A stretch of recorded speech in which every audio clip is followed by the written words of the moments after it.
Hello, എല്ലാവർക്കും എൻ്റെ പുതിയൊരു വീഡിയോയിലേക്ക് സ്വാഗതം.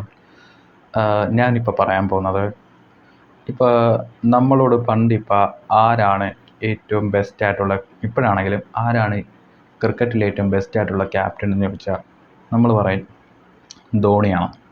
പക്ഷേ ഇപ്പോഴാണെങ്കിൽ ഞാൻ പറയുന്നത് ലോക ക്രിക്കറ്റിലെ ഏറ്റവും ബെസ്റ്റായിട്ടുള്ള ക്രിക്കറ്റ് ക്യാപ്റ്റൻ റിക്കി പോണ്ടിങ്ങാണ്. കാരണം റിക്കി പോണ്ടിങ് ക്യാപ്റ്റനാകുന്ന കളി ജയിക്കുക മാത്രമല്ല, ആ കളിയിൽ സ്കോർ ചെയ്യാനും ശ്രമിക്കും. ഇപ്പോൾ 2003 ക്രിക്കറ്റ് വേൾഡ് കപ്പ് ഫൈനലിൽ റിക്കി പോണ്ടിങ് ഏകദേശം 156 റൺസ് സ്കോർ ചെയ്തായിരുന്നു. അന്ന് ഓസ്ട്രേലിയ 2 വിക്കറ്റിന് 359 റൺസ് എടുത്തു. ഇപ്പോൾ ക്യാപ്റ്റൻ ആവുകയാണെങ്കിൽ നമ്മൾ ആ കളി അതിൻ്റെ അത് നന്നായിട്ട് കളിക്കാനും ശ്രമിക്കണം. അതിനെയാണ് ക്യാപ്റ്റനൈസ് എന്ന് പറയുന്നത്. അതുപോലെ തന്നെയാണ് ഇപ്പം റിക്കി പോണ്ടിങ്ങിൻ്റെ നേതൃത്വത്തിലുള്ള ഓസ്ട്രേലിയൻ ടീം കളിക്കാൻ വരുന്നത്. വളരെ മാസ്സായിട്ടാണ് അവർ വരുന്നത്. അതിൻ്റെ അകത്തുള്ള ഒട്ടുമിക്ക ക്രിക്കറ്റ് പ്ലെയേഴ്സിനെയും നമുക്കറിയാം.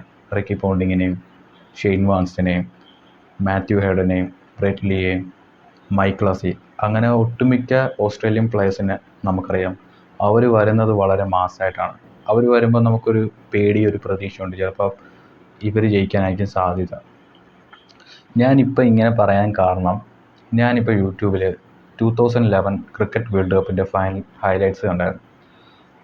ആ കളി അന്ന് നമ്മളെല്ലാവരും വിചാരിച്ചിരുന്നത്, എല്ലാ ആളുകളും പറഞ്ഞിരുന്നത് ധോണിയാണ് കളി ജയിപ്പിച്ചതെന്ന്. പക്ഷേ ആ കളിക്കകത്തൊരു അണ്ടർ റേറ്റഡ് ഉള്ള ഒരു ക്രിക്കറ്റ് പ്ലെയർ ഉണ്ട്, ഗൗതം ഗംഭീർ. കാരണം ഗൗതം ഗംഭീറിൻ്റെ 97 റൺസാണ് ഇന്ത്യനെ കരകയറ്റിയെടുത്തത്. കാരണം സച്ചിൻ ടെണ്ടുൽക്കർ പോയി, സേവാഗ് പോയി, അങ്ങനെ ഒട്ടുമിക്കവരൊക്കെ പോയി. പക്ഷേ ഗൗതം ഗംഭീറിൻ്റെ 97 റൺസാണ് ഇന്ത്യൻ ടീമിനെ ഒന്ന് രക്ഷിച്ചെടുത്തത്. പക്ഷേ ധോണി കളിച്ചെങ്കിലും ഒരുപാട് കൊട്ടിയാണ് കളിച്ചത്.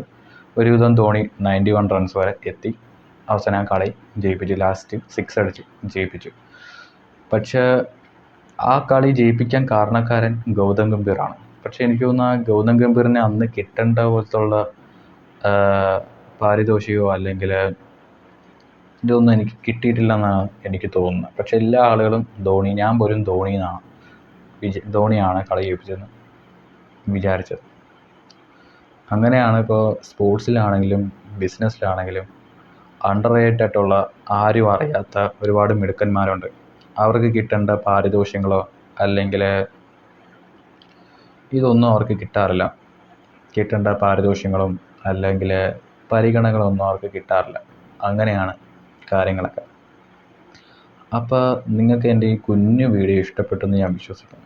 നിങ്ങൾക്ക് എല്ലാവർക്കും എൻ്റെ ഈ ചാനൽ ഇഷ്ടമാണെങ്കിൽ എന്നെ തുടർന്ന് സപ്പോർട്ട് ചെയ്യുക. അടുത്ത നല്ല നല്ല വീഡിയോസുമായി ഞാൻ ഉടനെ വരാം. അതുവരെയും ബൈ, സബ്സ്ക്രൈബ്.